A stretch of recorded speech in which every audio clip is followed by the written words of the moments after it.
So menjadi payah, nak bergerak pun payah. Okey, waalaikumsalam Abang Daud, apa khabar? Macam mana Kota Tinggi? Okey ke kat sana? Dah lama tak pergi sana ni. Okay, so that's why kaki ni kita perlu jaga.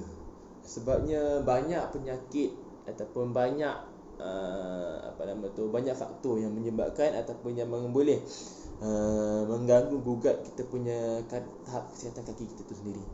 So, yalah, daripada segi macam kemalangan atau masa kemalangan ni kita berjalan terpijak, terpelecuk, terkena paku ke apa, so itu kadang-kadang kita pun tak nak kontrol. So selain daripada penyakit-penyakit yang ada macam kencing manis, penyakit buah pinggang rosak pun kan ada kaitan. So that's why banyak sangat banyak sangat penyakit yang berkaitan dengan kaki itu sendiri. Waalaikumsalam Tuan Said, apa khabar? Okay, so that's why kita kena sentiasa menjaga kita punya kesihatan kaki. And satu lagi, kaki ni dia sentiasa melawan graviti, and dia adalah anggota badan yang pertama yang biasanya menjejak kaki, menjejak ke tanah. Tangan ke badan ke apa ni jarang nak jejak ke tanah. So ini adalah salah satu anggota badan kita yang biasa menjejak kaki ke tanah. So risiko dia sangat-sangat tinggi. And selain daripada dia selalu menampung berat badan kita, tak kisahlah berat badan anda ni normal atau tidak, so dia sentiasa menampung berat badan kita. Setiap kali kita berjalan, setiap kali kita buat kerja, so dia banyak sangat pressure yang bahagian kaki kita ni tanggung. So that's why kita kena sentiasa belai, kita kena sentiasa sayang. Kalau tak, nanti dia ada problem dekat bahagian kaki kita. Tak kisahlah daripada peha sampai ke tapak kaki ni kita kena jaga. Sebabnya kalau kita bayangkan kita punya kaki tu, struktur kaki tu, salur darah tu sentiasa naik turun ke bawah, maksudnya yang blood supply daripada jantung tu turun ke bawah tu tak ada masalah. Yang kita nak bawa oksigen, yang satu lagi salur darah yang bawa karbon dioksida tu naik ke atas, so dia melawan arus. So dia mengambil masa ataupun dia memerlukan kudrat yang tinggi. Kalau salur darah yang ada kat situ tak berapa cantik, so dia akan mengganggu fungsi badan kita sendiri. So lah kita kena lakukan sesuatu, kita kena sayangi kaki kita. Okay. So berbalik pada isu saya cakap tadi, hari ni saya nak cerita beberapa indikasi ataupun indikator yang kita boleh lihat kalau dia berlaku pada diri kita, kita kena cepat-cepat rujuk pada doktor. Sebabnya kemungkinan besar mungkin kita akan mengalami penyakit-penyakit yang berkaitan. Yang ini saya saya petik daripada artikel seorang doktor lah. Okey. So yang pertama dia, ini benda yang biasa kita tahulah. Kalau kita rasa kita punya kaki ni duduk lama, bangun, contoh kita pressure kaki kita, duduk lama-lama, lepas tu kita bangun ada rasa semut-semut ataupun rasa kebas, tu biasanya ada masalah blood circulation lah. Sama ada masalah blood circulation ataupun kita ni pressurekan kita punya kaki tu terlalu lama. So that's why dia ada problem kat situ, ataupun dia rasa kebas-kebas kaki. So ini indikator paling simple sekali. Tapi yang kedua ni, anda pernah dengar tak? Ataupun anda perasan tak? Dekat contoh ni, bayangkan ni anda punya kaki dekat jari kaki anda, biasanya dekat kawasan sini dia ada bulu kaki. Ada bulu sikit-sikit lah. Tak kisah lelaki ke perempuan, dia kena ada. Sebab kalau tak ada, ini berkemungkinan besar salur darah yang sepatutnya mengalir dekat jari kaki anda tu dah makin sempit ataupun makin mengeras. Ini adalah indikator orang tu ada masalah peripheral arterial disease. So maksudnya dia punya salur darah dekat bahagian situ dah ada damage lah. So yang ini dia mungkin ada indikator orang tu ada masalah sakit jantung. Maksudnya kalau contoh anda cek mana panik lama sekarang ni, sebab kat rumah kan, kalau tak payah kasut anda cek, ada tak kat jari-jari kaki anda tu ada ada hair sikit-sikit, terutamanya dekat ibu jari kaki lah. Biasanya kat kawasan situ yang ada. Kalau tak ada, kalau contohlah masa muda, kalau daripada kecil tak ada tu, mungkin disebabkan dia punya hormon lah. Maksudnya daripada remaja, bila remaja 20-30 tahun memang tak nampak langsung tu, itu insyaAllah bukanlah. Tapi kalau contohlah daripada remaja, ada nampak ada sampai 3-4 helai, tiba-tiba bila mendekat usia ni, benda tu hilang. So kemungkinan besar kita ada masalah blood circulation kat situ. Hai Aunty Judy, apa khabar? So itu yang pertama. Itu yang kedua, sorry. Yang kedua berkenaan dengan apa nama tu, bulu dekat bahagian kita ni ibu jari kaki. Kalau rasa tak ada, kalau memang anda tak perasan lah, apa nama tu, memang selama ni memang tak ada kot lah, so selamat lah. Tapi kalau anda perasan sebelum ni ada, tiba-tiba sekarang ni tak ada, hari ni check tak ada, kemungkinan besar yang ini bukan pasti ni kemungkinan, sebab ini salah satu indikator, kita panggil physical indicator yang kita boleh lihat sama ada apa nama, kita ada penyakit atau disease tersebut. So kalau ada, lepas ni kalau anda tengok check ada, makin berkurang lah, saya punya tu pun makin, patutnya sebelum nampak panjang, tiba-tiba sekarang pendek-pendek atau makin halus. So cubalah buat medical check up, check. Sebab itu menunjukkan kemungkinan besar kita ada peripheral arterial disease, maksudnya kita punya salur darah yang halus-halus yang nak pergi dekat kawasan-kawasan yang kecil-kecil terpencil ni, dia dah makin apa nama tu, makin rosak atau makin keras, menyebabkan salur darah tu tak boleh sampai ke sana. So bila salur darah tak boleh sampai ke sana, itu yang menyebabkan badan kita, apa tu, kita punya kaki tu tak dapat nak sampaikan kita punya nutrien penting atau hormon penting yang menyebabkan kita boleh tumbuh, apa nama tu, pokok lah kiranya. Tak boleh tumbuh kita punya daun, daun pula, sorry, dan kita punya bulu kat situ. Okey, so itu yang point nombor 2. So check. Tak pun kan nak senang kan, siapa yang ada anak-anak yang masih muda, check dulu dengan dia orang. Nanti kita tengok lah, nanti dia dah tua-tua sikit, 20-30 tahun, kita akan lihat ada tak perubahan. Okey. Itu yang kedua. Yang ketiga, yang ini anda semua tahu, anda dah biasa dah dengan benda ni. Basically berkenaan dengan ulcer ataupun luka-luka lah yang lambat ataupun sukar sangat nak sembuh apabila dia mengalami, apa dipanggil, mengalami kecederaan. Yang ini memang kita tahu kebiasaannya berlaku pada anda yang mengalami masalah kencing manis dan bacaan gula anda sangat-sangat tinggi dan yang tidak terkawal. So jika anda memang dah tahu anda ada masalah kencing manis, anda kena berhati-hati. Jangan beri peluang ataupun jangan sampai anda dalam keadaan sedemikian rupa. Sebabnya kalau dah sampai tahap macam ini, itu menunjukkan bacaan blood sugar level anda sangat-sangat tidak terkawal dan berisiko tinggi. Bila dah start luka-luka ni tak boleh nak sembuh, risiko tinggi. Kalau tak mampu nak jaga, tak pandai nak jaga, tak dapatkan rawatan awal, nanti dia merebak, tak pasal-pasal hilang kaki. So kalau kita ada ini biasalah, sebab kita senang nampak, so nanti pun jadi busuk lah, apa segala benda kan. So ini senang sikit, cumanya kita kena ni lah, kita kena cegah awal. Jangan sampai dah sakit, ada sampai luka susah nak sembuh, kita dah rasa kita baru nak ambil tindakan. Kalau anda dah tahu anda ada masalah kencing manis, bacaan yang tak terkawal dalam 2-3 tahun sekarang ni atau 4-5 tahun, anda akan lakukan sesuatu. Bila dah jumpa doktor, bila dah jumpa pegawai pemakanan ataupun dietitian dekat hospital, anda kena ikut saranan mereka, cuba lakukan sesuatu. Okey. Bila dapat cuba lakukan sesuatu, kita ubah gaya pemakanan hidup kita, gaya hidup kita jadi lebih sihat, insya-Allah blood sugar level kita tu akan jadi lebih baik. Sebab kencing manis adalah non-communicable disease. Maksudnya penyakit-penyakit yang tidak berjangkit tetapi dia yang berbahaya lah. Kalau tak dijaga, nanti dia akan panggil kawan-kawan baik dia. Start daripada satu, yang lain pula datang. So bahaya, kita tak nak macam itu.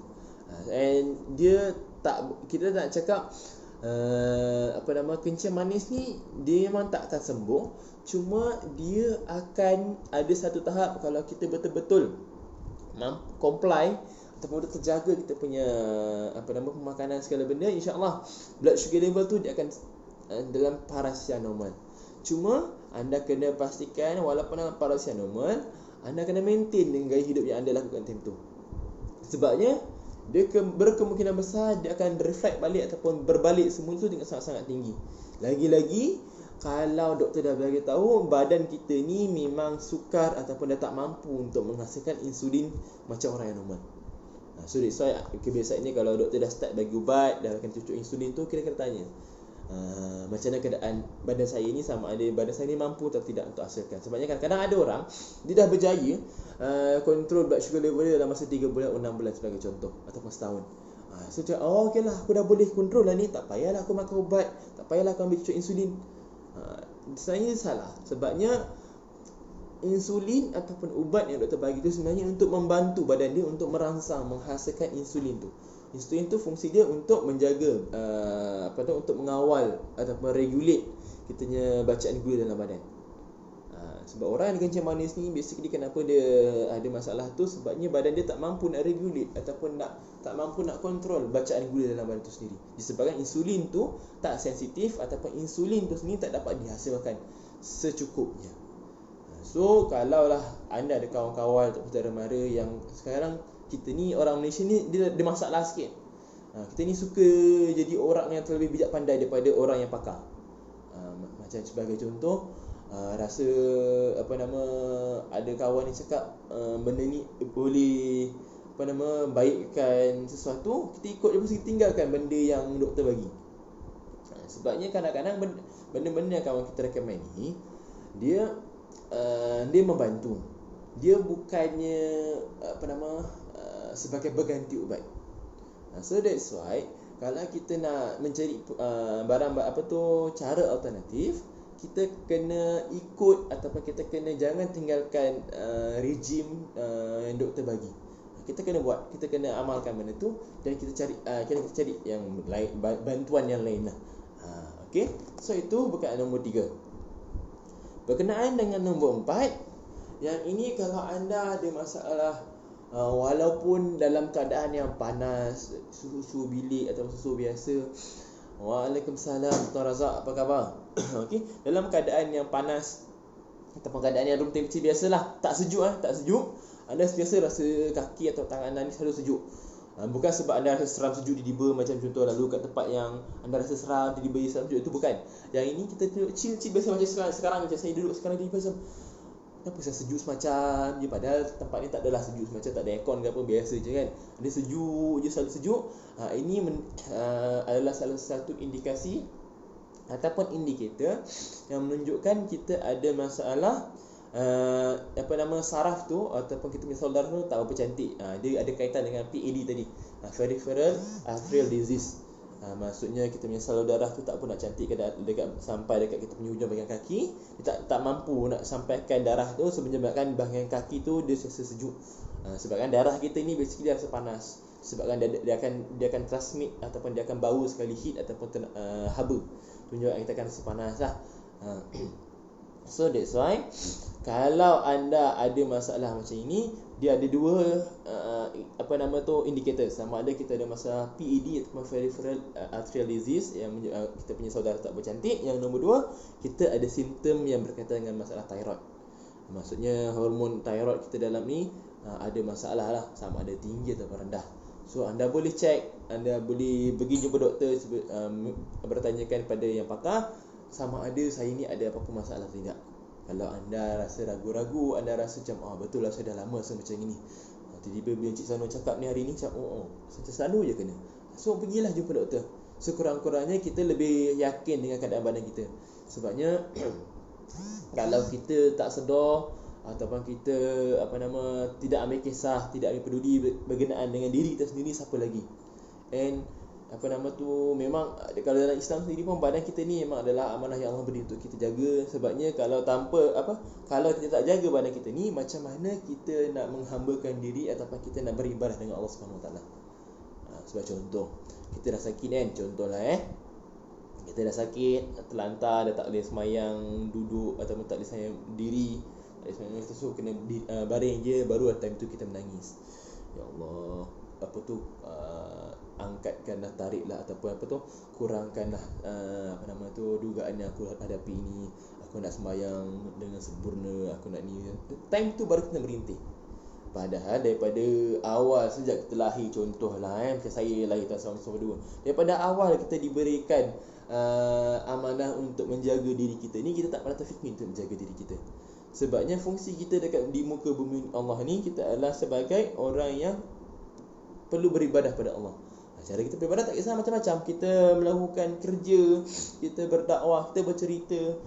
pun still kita melakukan atau menyebarkan menyebarkan benda-benda yang bagus, itu adalah satu cara kita beramal ibadah kepada Allah lah. Cuma dia kalau badan kita tak sihat, badan kita tak boleh bergerak macam biasa ataupun bergerak macam orang normal, macam mana kita nak buat benda tu? So that's why wajib sebenarnya untuk kita jaga. Tak kisahlah kaki kita ke badan kita ke otak kita, ni semua kena jaga sebaik mungkin. Kalau tak, kita punya kerja ataupun kita punya gerak kerja untuk beribadah dengan Allah tu dengan cara kita akan terbantu, akan terhalang.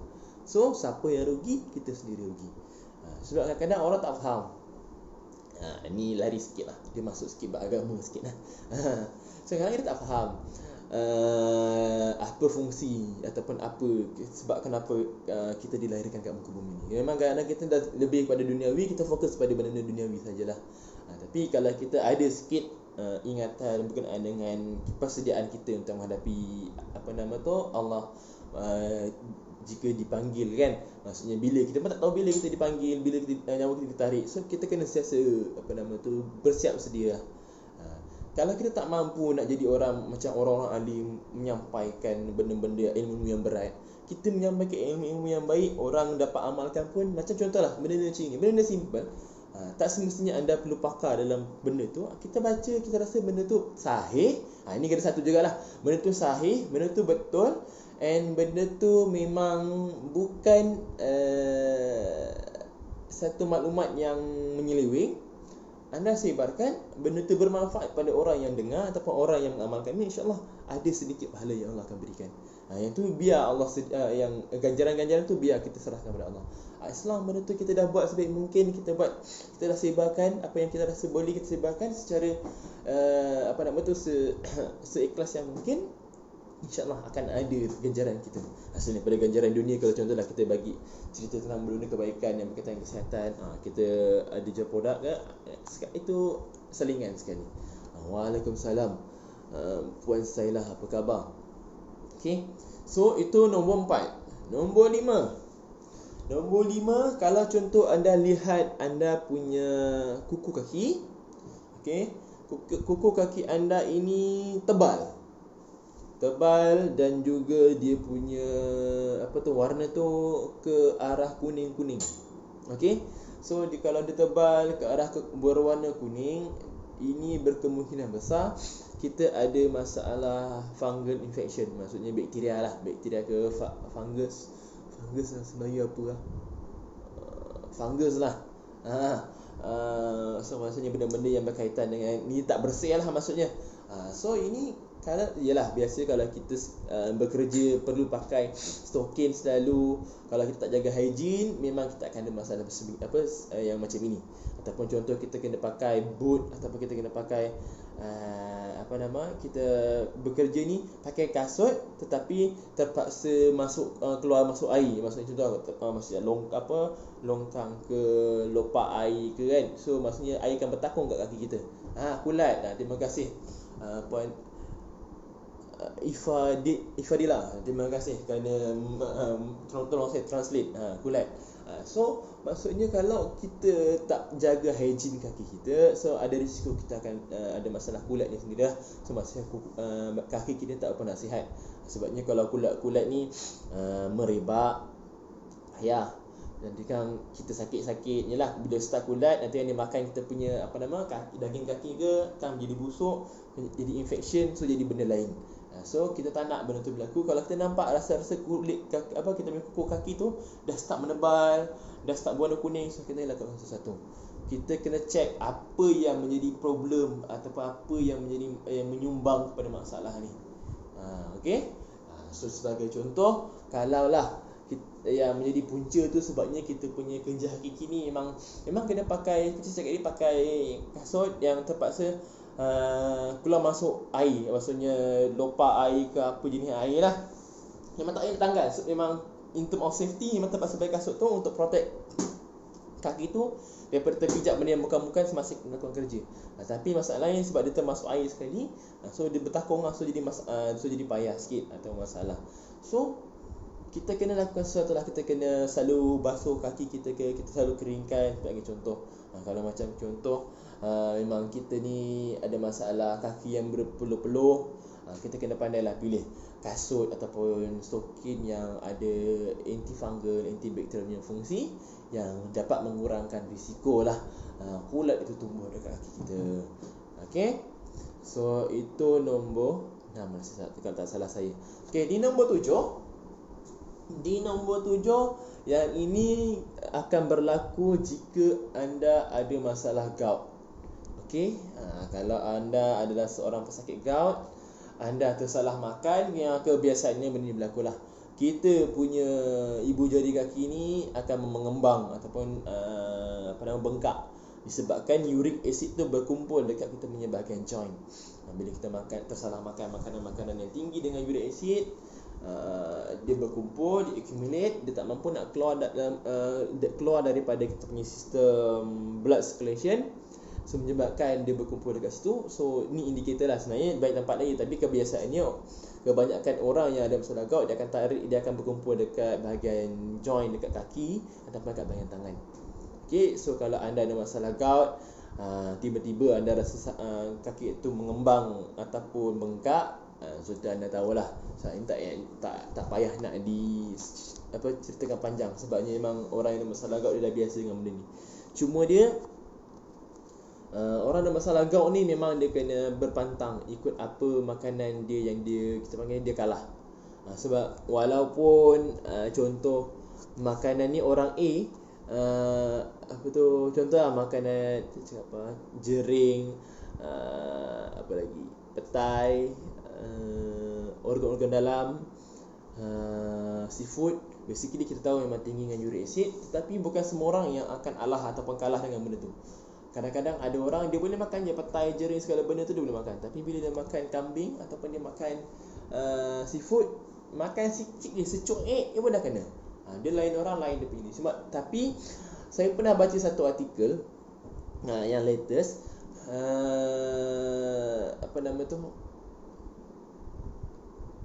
makanan-makanan yang daripada daripada plant base, yang kebiasaannya tinggi dengan uric acid, macam jering ke apa, dia takkan memberi impact yang betul-betul besar macam kalau nak dibandingkan dengan makanan-makanan daripada animal base. Cuma dia berbalik pada yang saya cakap tadi, itu berkena pada orang lah. Sebab kadang lain orang mungkin dia mampu, dia nak absorb segala benda yang dia makan daripada plant base, so dia saya kena kot. Tapi kalau ikutkan kajian yang saya baca yang terbaru tu, yang dia cakap yang kebanyakan ni biasanya orang yang ada masalah gout ni dia akan banyak kalah pada animal base punya punya makanan lah. Okey, selain daripada itu, ni nombor 7. Nombor 6, nombor 7, 6 pula apalah. Nombor 8, yang ini cuba anda lihat belit kuku anda. Kalau kuku anda ini berbentuk ataupun mampu untuk menakung air, dia bentuk macam sudu, macam ni lah lebih kurang kan. Dia bentuk macam sudu. Ini menunjukkan kita ada masalah kurang darah. Ini lebih kepada perempuan lah. Okey, perempuan kebiasaan ni memang ada kurang HB. Sebabnya kenapa biasa perempuan? Sebabnya perempuan ni setiap bulan dia ada kitaran haid dia. So memang dia akan hilang banyak darah. And bila tak digantikan ataupun dia tak makan makanan yang tinggi dengan vitamin B6, B12, iron, folic acid, vitamin C secukupnya dan daripada dia punya makanan. So badan dia tak mampu untuk menghasilkan darah yang secukupnya ataupun darah yang dihilang semasa dia mengalami haid tu sendiri. So saya kebiasaannya kalau kita tengok pun normal range HB untuk lelaki dengan perempuan pun dia berbeza sedikit. Lelaki banyak sikit, perempuan kurang sikit. Okey. So kalau anda lihat ataupun contoh anda tahu memang anda jenis darah memang darah kurang, memang doktor selalu cakap anda ni memang ada anemia. Cuba anda tengok, betul tak kuku kaki anda tu dia berbentuk spoon shape ataupun dia mampu nak takung air sikit lah. Sebabnya kalau kita biasakan kita letak air dekat kita punya kuku, dia akan jatuh ke bawah kan. Sebabnya lah dia bentuk macam oval kan, daripada yang ke bawah lah, bukan oval ke atas, melengkung ke atas. So ini indikator kalau contoh anda ada mampu untuk menakung air dekat anda punya kuku kaki, itu menunjukkan anda ada masalah anemia ataupun so kalau anda masalah anemia, anda akan lakukan sesuatu lah. anda kena jaga diet anda. Pastikan anda ambil makanan-makanan yang cukup ataupun tinggi vitamin B, B6, B12, iron dengan folic acid, dan juga cukup vitamin C untuk membantu absorption iron itu sendiri dalam badan kita. Okay. And tengok apa yang penting lagi nak share. Okay, itu antara lah. Ada lagi banyak tapi kita tak nak share semua. So itu antara indikator yang daripada segi saintifik. Kalau berlaku pada diri kita, kita kena pergi jumpa doktor lah untuk untuk memastikan sama ada kita ada atau tidak. Kita ada penyakit-penyakit yang saya cakap tadi tu. Okay. So benda tu penting, ataupun kita kena tahu, sebabnya mencegah tu lebih baik daripada kita merawat. Sebab kalau tak, dah sakit, dah terpaksa terlantar pun bahaya. Kita pun sukar sekarang ni pun kalau kita tengok hospital pun dah makin penuh pada penyakit-penyakit yang kritikal sekarang ni. Sampaikan kita takut overflow lagi. So kita tak nak membebankan kita punya frontliner untuk menjaga kita punya penyakit-penyakit yang simple-simple ni, yang sepatutnya kalau kita jaga daripada awal, kita tak perlu pun sampai kena warded. Okay. Satu lagi kita pun takut nak pergi hospital pun dah makin risau. Kan tak, walaupun kita tahu tak akan kena COVID-19, tapi ialah sebabkan paranoid, kita fikir macam-macam, kita jadi risau lah. Jadi tak rasa selamat nak pergi dah. Sebabnya ialah kebanyakan hospital kerajaan dengan swasta sekarang ni ada handle penyakit pesakit COVID-19. So kita kena ni lah, jaga diri kita supaya kita dapat kurangkan risiko ni daripada berlaku. Waalaikumsalam. Puan Aina, apa khabar? Okay. So macam mana kalau contohlah tadi, kalau kita lihat kebanyakan daripada 7 poin yang saya cerita ni, 2 ataupun 3 daripadanya dia ada berkaitan dengan salur darah, ataupun dia ada kaitan dengan blood circulation. Macam PAD tadi, numbness tadi, yang tadi pasal cool feet, satu lagi berkenaan ulcer tu, dia ada kaitan jugalah. Bila ulcer teruk, dia akan kacau ataupun dia akan merosakkan kita punya nerve. Okay. So kalau anda lihat benda-benda yang indikasi penyakit ini, dia ada kaitan dengan salur darah. So macam mana kita nak jaga kita punya salur darah sebaik mungkin, especially kat bahagian kaki tu, kita kena lakukan sesuatu lah. Sebabnya macam saya cakap awal tadi, kita punya kaki yang kita nak salur darah yang membawa carbon dioxide dengan kita punya toksik daripada dalam badan tu, dia akan melawan arus. Dia akan naik ke atas. So dia bukan turun ke bawah macam macam badan kita ni bawa oksigen daripada jantung nak turun ke bahagian bawah. Tak apa, dia laju, dia senang je. Macam kita turun, kalau jalan naik turun kan, itu turun laju senang je, tak payah pakai minyak, melaju je lebih. Tapi disebabkan kita naik ke atas, dia mendaki, dia perlukan extra effort. Padahal time tu darah kita tu dah bawa toksik, dah bawa carbon dioxide, dah bawa byproduct yang banyak lah. Lepas tu nak kena mendaki lagi, so lagi payah. So dia perlukan extra effort. Kalau salur darah kita tak cantik, salur darah kita ataupun muscle yang ada pada kaki kita tu tak berfungsi dengan baik, dia tak mampu untuk push, cuma tak boleh contract dan relax sebaik mungkin, so dia akan ada masalah atau problem pada diri kita. Sebabnya kalau kita tengok in a general way, start umur kita 30 tahun, kita punya bahagian kaki ataupun tapak kaki ni dia akan berubah. Maksudnya daripada segi health ataupun kesihatan dia, start umur 30 tahun, tapak kaki kita ni basically dia akan jadi macam little bit weak ataupun kurang power lah.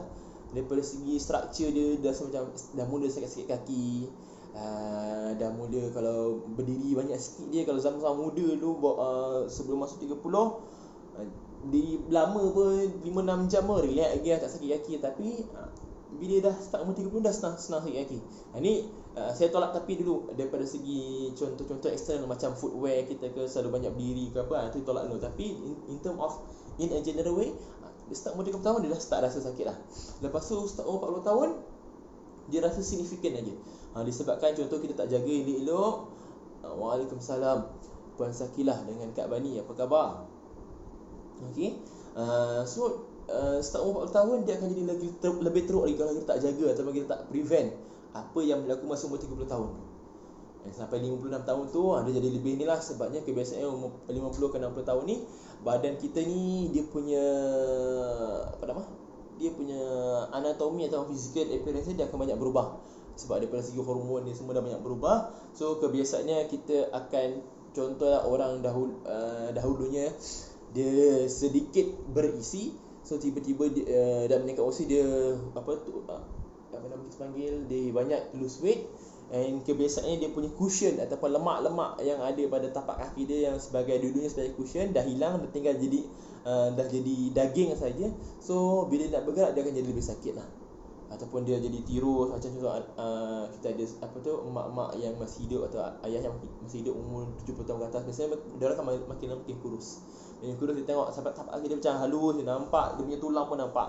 So maksudnya bila nak berdiri lama pun kadang makin sakit walaupun badan dia tak berat, sebabnya dah cushion tu makin kurang. So that's why kita kena jaga, kita kena lindungi, kita kena belai kita punya kaki ni sendiri. Selain daripada kalau kita tengok daripada TCM punya perspektif yang menyatakan tapak kaki kita ni memang berhubung, berkait rapat dengan banyak organ-organ utama.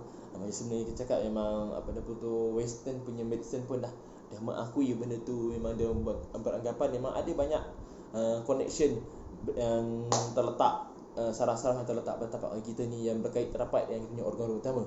So biasa itu penting, kenapa kita nak kena jaga kita tapak kaki. Kalau di MSB ni insya-Allah kita ada beberapa barang yang kita boleh gunakan untuk kita menjaga tapak kaki kita ni lah. Yang benda paling basic, yang benda paling utama yang kebiasaan kita gunakan adalah stokin kita. Stokin kita ni insya-Allah dihasilkan daripada bahan-bahan yang terbaik lah.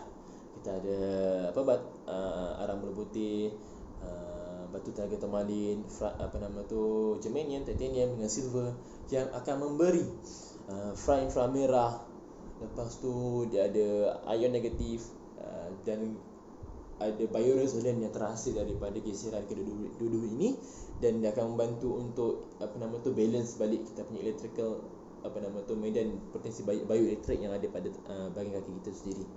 Okey, waalaikumsalam kepada semua yang baru masuk. Okey, jangan risau, sekarang ni kita bercerita, sekarang dah masuk part konklusi lah. Tadi sebenarnya yang baru masuk saya je buat recap. Kita bercerita mengenai indikator-indikator yang berkait rapat dengan bila benda ni berlaku pada diri kita, dia menunjukkan badan kita ni mengalami kemungkinan mengalami penyakit lah. So saya just share lah, bagi ruang sikit lah pada mereka yang baru masuk. Kita contoh tadi kita cakap berkenaan dengan apa tadi, lupa dah.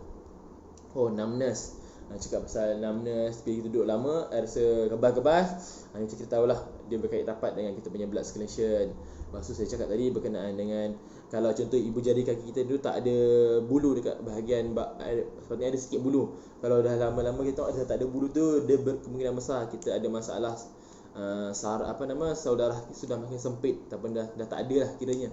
Dia ada kaitan dengan PAD, peripheral arterial disease. Okey, di mana kita masukkan di mana badan kita tak mampu nak sampaikan kita punya oksigen dan juga nutrisi kepada kepada kaki kita. So that's saja berlaku macam tu. Okey, macam ulcer yang berkaitan dengan kencing manis, dia banyak lagi lah. Okey, waalaikumsalam semua, Puan Syarimah dan juga Cikgu Fatona. Terima kasih kerana sudi join saya punya live. Okey, so macam mana kita nak bantu tadi? Saya cakap kita kat sini dekat MSP kita ada produk yang sangat bagus lah. Yang macam saya cakap ni, kita ada stokin yang mampu untuk bila kita pakai dia ada sedikit dia akan ada rasa terapeutik, ada rasa macam treatment lah. Dia lebih kepada macam cara kita tak perlu pergi jumpa pergi jumpa tabib Cina yang pakar akupuncture ni untuk buat cucuk akupuncture. Sebab kita punya stokin dia ada fungsi infra merah yang akan penetrate kepada kulit-kulit ataupun anggota badan kita, tempat mana kita pakai. Dia akan dia akan berfungsi lebih kurang macam kita stimulate pakai treatment akupuncture tu sendiri. So bila kita dapat stimulate, kita akan trigger poin-poin penting ataupun tempat-tempat yang sepatutnya dekat badan tapak kaki kita tu, dia akan membantu untuk meningkatkan kita punya fungsi badan kita sendiri. Selain daripada dia mampu untuk menjaga kita punya blood circulation, bila blood circulation dia cantik, dia memastikanlah kita punya badan, especially kat kita punya organ kat bahagian kaki ni, mampu untuk menyampaikan ataupun mendapatkan kad oksigen dan juga nutrisi yang penting untuk badan kita sendiri. Sebab saudara, tu penting lah saya cakap, dia banyak penyakit problem-problem yang berkaitan kaki ni yang berkait rapat dengan blood circulation ataupun salur darah ataupun nerve. So that's why kalau kita tak jaga salur darah kita sebaik mungkin dekat bahagian kaki ni, memang banyak problem akan berlaku. So that's why kita boleh bermula, kita boleh kena pakai start dengan stokin, dan juga kita boleh pakai V-multiple jugalah. Sebabnya kalau perempuan lah, kalau perempuan Melayu dia kurang sikit lah pasal benda ni. Dia bukan tak jarang berlaku. Biasanya perempuan akan selalu kena kita punya bahagian kaki ni ada apa orang bahasa Melayu cakap, simpul biawak. Kita punya nerve ataupun salur darah kita tu, saraf kita berlingkar-lingkar dekat kaki kita tu. Varicose vein kalau bahasa Inggeris dia lah. Okey. Kalau orang Cina ataupun orang India yang kebiasaannya dia pergi kerja pakai skirt ataupun pakai yang seluar yang pendek-pendek, so akan menampakkan dia punya peha, biasanya dia orang akan sangat-sangat sensitif dengan benda ni lah. Urat-urat timbul tu. Betul. So dia orang nak jaga, ataupun dia orang kadang malu bila nampak bila benda timbul kan, sebab dia orang pakai skirt, I'm sure akan nampak bahagian tu.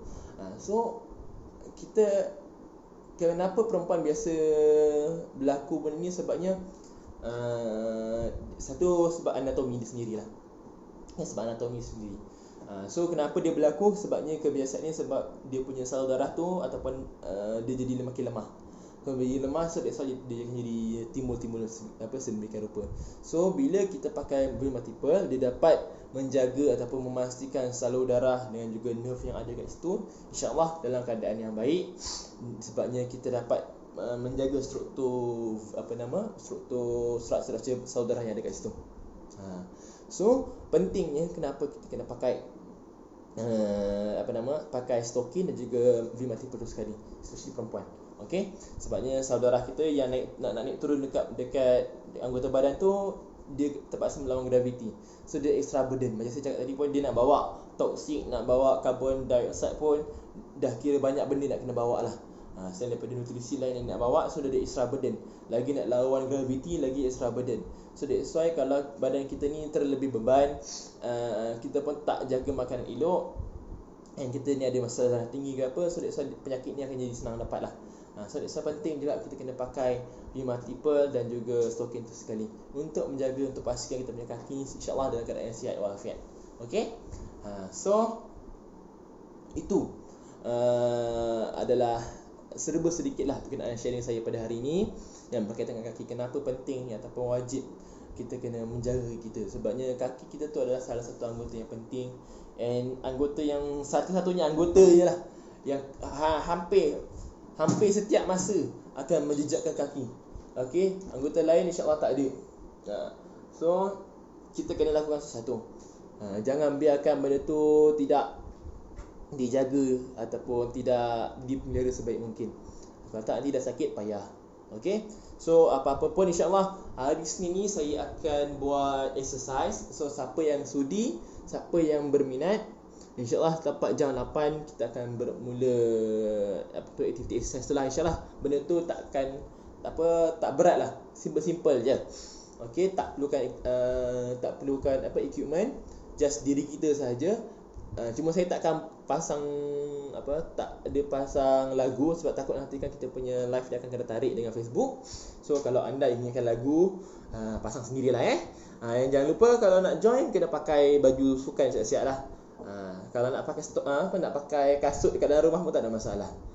Tapi kena pastikan kasut tu bersih lah. Okey. InsyaAllah yang tu kita akan buat hari Senin. Kalau tengok dia punya audiensnya ramai, saya terus buat lah. Isnin, Rabu, Jumaat saya buat terus. sempena PKP ni, supaya kita lebih aktif. Dengan saya bebel seorang-seorang pun setiap masa, setiap live ni kadang bosan juga, kan. So saya cuba buat yang lain sikit lah. Mungkin kita boleh share ramai-ramai, cikgu-cikgu sekolah boleh tengok, boleh join, bawa anak murid dia tengok sekali, kan, sebagai contoh. So kita boleh buatlah sama-sama. Ini pendekatan baru yang saya cuba buat lah. Sebenarnya banyak kali dah nak buat, cuma segan. Okay, so dah boleh buat kat rumah ni senang sikit. Apa-apa pun, terima kasih kepada anda yang sudi meluangkan masa pagi-pagi. Kalau contoh orang yang di Kedah, di Pantai Timur dan juga di Johor, hari ni adalah hari anda cuti, kan. Di hari Minggu anda ni, terima kasihlah kerana sudi meluangkan masa dengan saya. InsyaAllah kita bertemu lagi pada hari Isnin ni. Macam biasa, benda yang baik tu semua datang daripada Allah, benda yang kurang tu semua datang daripada kelemahan saya sendiri. Apa-apa pun, harapnya informasi yang saya berikan ni bermanfaat. Kita boleh gunakan sebaik mungkin untuk kita share pada anda semua. Okay, jaga diri, sentiasa buat self lockdown. Kalau nak keluar, bila benda yang penting je, sebab sekarang ni masih lagi tak stable. Kita kena beringat lah. Okay, so assalamualaikum warahmatullahi wabarakatuh dan selamat pagi. Bye.